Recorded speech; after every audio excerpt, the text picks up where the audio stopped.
Saat kita jadikan asuransi sebagai usaha sampingan, sedangkan usaha utama yang dijalankan lagi padat atau sibuk, konsentrasi dan waktu akan terbelah, dan tanggung jawab dan beban moral di bisnis utama jadi lebih tinggi, karena menyangkut biaya karyawan, stok, dan lain-lain. Di saat image atau branding kita selama ini begitu kuat dengan usaha kita saat ini, membuat customer atau teman sendiri tidak yakin dan tidak percaya kalau kita menjalankan asuransi. Ada yang bilang atau beranggapan bagaimana bisa menjalankan asuransi kalau kita sendiri sibuk dengan usaha yang kita tekuni saat ini. Mereka takut nantinya kalau ada klaim, apakah kita bisa bantu mereka.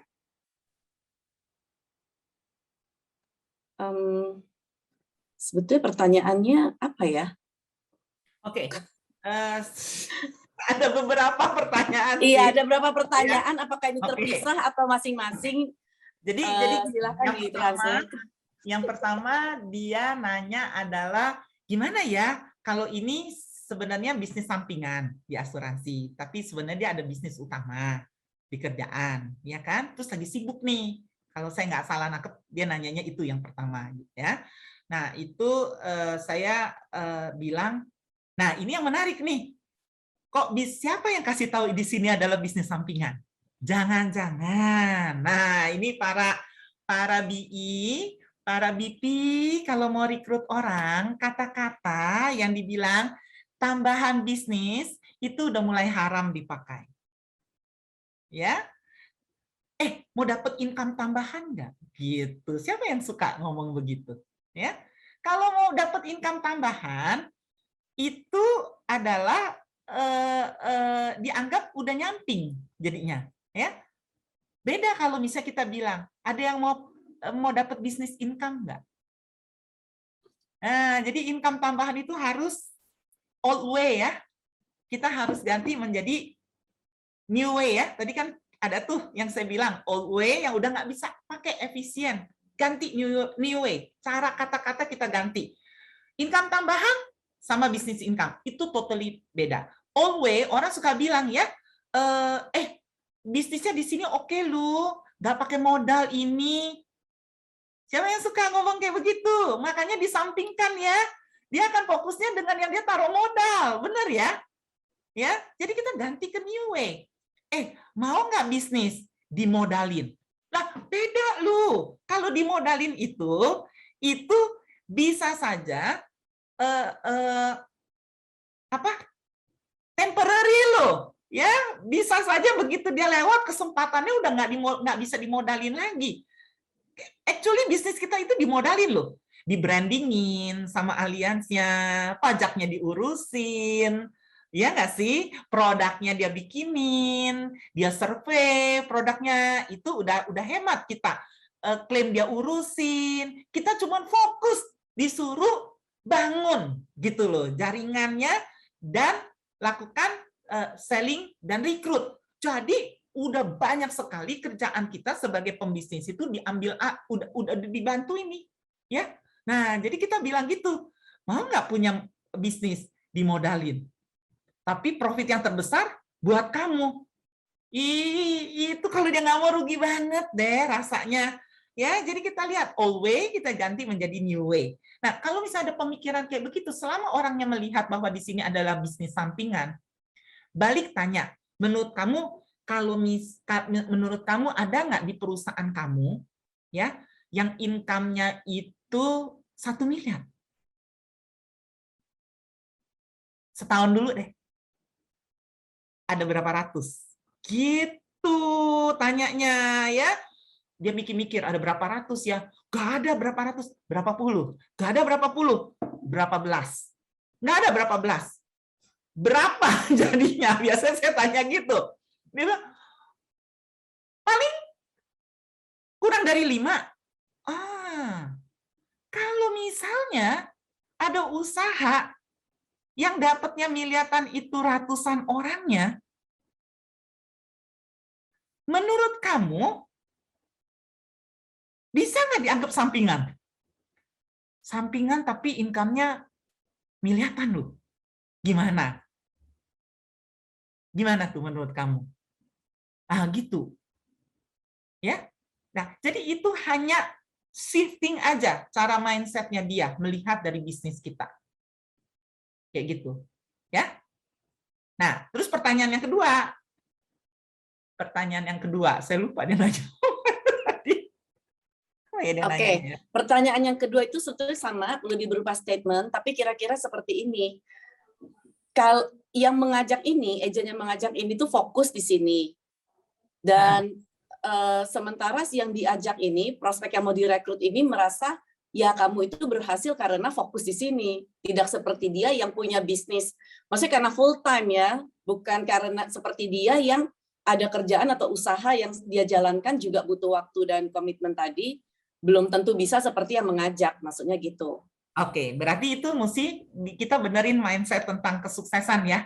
Ya nanyalah sama dia, kalau menurut kamu yang dimaksud kesuksesan itu apa sih? Ya, full time kah? Part time kah? Atau extra time? Jadi istilah apa extra time ya? Kalau kayak lembur gitu apa ya? Apa ya istilahnya ya? Overtime. Overtime, betul. Atau pulling the time. Kasih pilihan yang mana. Semuanya time loh. Nah, bisa kita bicara lagi mengenai yang kayak tadi udah di-sharingkan. Apa pandangan dia terhadap waktu? Ya, apalagi kalau orang bilang ya, yuk kita killing time. Gila, itu dia killing hidupnya loh. Aduh, gitu ya. Ya, jadi kita tanyain lagi gitu. Cara pandang, itu cara pandang sih. Ya, oke. Mungkin Deprita atau Algi ada bisa tambahin? Silakan. Oke, paling kalau aku sih benar banget ya Tante ya. Tadi memang kita tuh kan sistemnya memang di sini tuh kan cuma duplikasi ya. Jadi apapun sebenarnya pertanyaan the right question itu sebenarnya kita udah dikasih tahu dari leader-leader kita, dari Tante Lisha gitu. Jadi memang ketika aku sendiri pun mengalami gitu ya. Jadi ada beberapa kayak aku rekrut gitu ya. Mungkin rekrut aku tuh mereka nggak langsung kayak selalu aduh nggak ada waktu nih Prit, aduh sibuk banget gitu kan. Ya memang gitu. Mungkin kita sebagai perekrutnya, sebagai BP harus make time gitu kan, kita harus make time, harus ngobrol lagi, gali sama ini orang gitu. Makanya kemarin happy banget ya waktu Tante Lisha itu bikin konsep drilling buat BI gitu. Nah ini tuh menurut aku salah satu cara yang sangat-sangat bagus banget yang kadang tuh menyadarkan si orang yang kita rekrut ini tuh akhirnya jadi kayak tahu gitu loh sebenarnya oke, yang kita kerjain di bisnis ini itu bisa membawa kita ke goal ini dalam waktu sesingkat ini.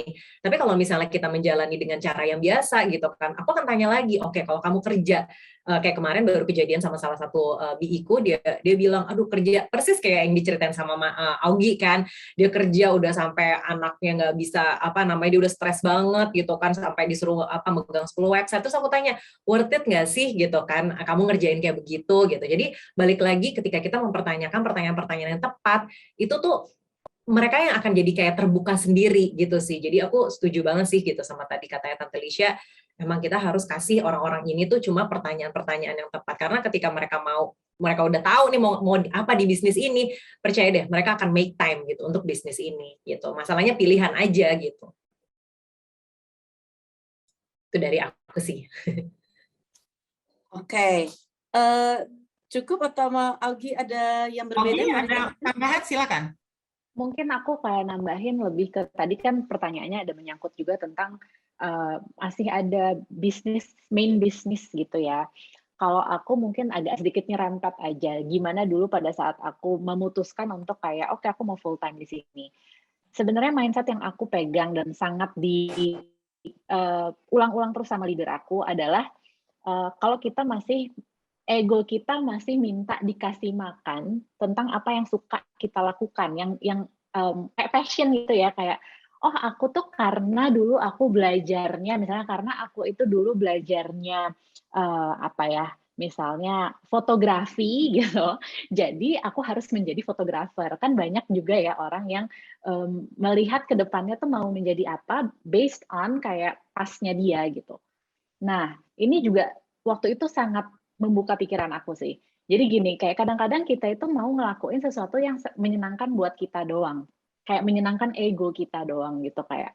Padahal sudah jelas misalnya lagi nggak bisa nih kalau bisnis itu dipaksakan di era saat ini. Tapi karena kita senang menjalankan itu dan kita nggak suka dianggap sebagai agent asuransi lah, atau kayak tadi Tante Lisha bilang ya, masih ada blocking untuk menjual sesuatu. Jadi kita ngutek di situ, apa ya, berkelit di situ, kayak banyaklah alasan akhirnya dibikin hanya untuk memuaskan ego kita bahwa kita ini senangnya kerjaan yang sekarang kita kerjain.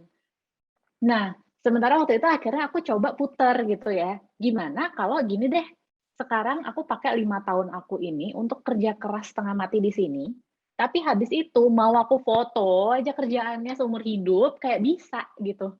Uangnya sudah ada, waktunya sudah ada. Iya kan? Itu akan lebih menyenangkan sih kayaknya gitu. Karena dulu juga aku juga banyak lah, aku tuh banyak sukanya gitu. Aku tuh suka ini itu tuh segala macam. Musik aku suka, terus fashion aku suka, terus bikin skincare dulu aku sempet coba juga sebelum kerja. Tapi kalau itu aku paksain, sudah jelas gitu, waktu itu aku suntik modal terus gitu. Bukannya menghasilkan, tapi aku suntik modal terus supaya apa? Supaya terlihat bisnis aku tetap jalan, supaya aku nggak malu kalau dibilang kayak, ah itu bisnisnya udah bangkrut atau kayak apalah gitu pandangan orang di luar sana, hanya untuk melindungi ego aku gitu sebenarnya kan gitu. Akhirnya aku kayak, ah udah deh gitu, kayak siapa juga yang mau kasih makan aku kalau susah kan, kalau mamanya mikirin orang-orang yang bicarain aku di luar sana, nggak kelar-kelar. Akhirnya yang aku putuskan adalah, udahlah gitu, kayak 5 tahun, 10 tahun kita kerja keras, ya, kita full time effort-nya sama kita lakukan gitu, kayak kita misalnya dulunya karyawan, aku dulu juga sempat jadi karyawan, effort-nya coba kita pakai sama, tapi nanti ketika kita udah punya uang dan punya waktu bebas, kok kita mau lanjutin tuh passion kita, hobi kita, semua impian-impian kita yang dulu kayaknya pengen kita bikin, jadi lebih enak, udah ada uangnya, udah ada waktunya, kan jadi nggak mikirin gimana caranya untuk cuan doang ya, jadinya kan kayak kita lakukan dengan happy gitu loh. Jadi kayak itu yang buat aku jadi kayak, oh oke sih, kayak nggak apa-apa gue buang 5 tahun, 10 tahun di sini nggak apa-apa, tapi habis itu aku bisa happy dengan hidup aku yang aku mau nantinya gitu. Itu aja kalau dari aku. Saya tambahin ya, saya jadi ingat loh. Saya kan passionnya kan guru kan sebenarnya ya, ngajar kayak gitu ya, kelihatan banget ya. Jadi dulu punya cita-cita kepengen nih, ada beberapa bidang usaha yang saya kepengen punya ya, misalnya sekolahan, rumah sakit, pom bensin, gitu kayak gitu loh ya. Karena saya lihat, waduh gila, itu kebutuhan banget ya, nggak ada habis-habisnya. Tapi siapa yang bilang akhirnya passion saya enggak, jadi jangan dilihat asuransinya loh. Sekarang saya punya sekolahan enggak? Punya loh. Ya. Ini jebolan murid-muridnya banyak loh. Ya kan? Ya. Sekolah kehidupan bahkan ya. Jadi kita nggak pernah tahu gitu. Jadi dan kalau dibilang menyalurkan hobinya saya ngajar, ya ternyata di network. Jadi bukan hanya, bahkan saya bisa ngajar sekaligus orang tuanya sama anaknya loh, ya, sama pasangannya juga. Ada yang saya ajarin sampai sekeluarga, bapaknya di sini, ya, terus anaknya di sini, pasangannya di sini, saudara-saudaranya di sini. Wow, lihat nggak? Kadang-kadang kita nggak tahu ya Tuhan mau bawa kita sampai sejauh apa. So, jadi kita lihat apapun yang jadi passion kita nggak pernah akan terlambat. Gitu. Cuma kita mesti tahu apa yang kita inginkan, apa yang kita butuhkan. Jadi kalau misalnya yang kita butuhkan sudah ready, kamu mau punya keinginan apa aja, tinggal enak deh, jangan terbalik, gitu. Ya, itu sih. Oke, aku yakin banget ini Anita udah cukup puas ya dieksplor dari berbagai sisi, ya. Jadi kalau aku belajar sendiri nih, sebetulnya setiap kali ada masalah atau tantangan atau pertanyaan, itu kita itu nggak hanya satu arah, bukan intentionnya itu menjawab, apalagi mendebat, ya, atau mengarahkan gimana supaya dia itu mau berpihak atau menerima apa yang saya tuh ngomong, ibaratnya udah deh lu terima aja deh, gitu ya, karena itu mungkin hanya temporary, tapi permanen ke depannya belum tentu jalan, ya. Tapi di sini tuh digali lagi tuh dari sisi dianya, dari berbagai sisi, sampai kayaknya jalan keluarnya dia sendiri yang melihat Dan action yang diambil itu akhirnya dengan penuh conviction. Dan dia ngerti action yang diambil itu konsekuensinya apa, akibatnya apa. Jadi bagus banget ya teman-teman, aku rasa ini tuh bukan cuma bisa diterapkan di pertanyaan Anita tadi ya, maksudnya spesifik kalau dia ada bisnis sendiri, tapi banyak hal ya, dia mau jalanin hobi, dia mau fokus cuman untuk urus keluarga misalnya, nggak mau urus yang lain-lain, apapun itu tuh bisa dipakai menurut aku ya. Jadi tipsnya, tips yang singkatnya ya, pakai angka itu paling bagus. Jadi kita sekalian juga bisa menguras apa yang dia pikirin. Jadi misalnya, oh bagus bisnis yang kamu jalanin, kayak gitu ya. Nah, pasti kamu mau fokus supaya berhasil. Ya, seberapa yakinnya kamu bisa berhasil di bisnis ini, dari angka 0 sampai 10, kamu mau kasih angkanya berapa? Nah, kita kupas gitu. Kalau misalnya dia yakin 10 dong. Kalau dia 9, yang satu bisa gugurin 9 loh. Apa yang satu itu? Nah, itu yang dikorek. Nah, itu biasanya kebuka tuh. Ya, kekhawatiran dia ada. Itu enak tuh.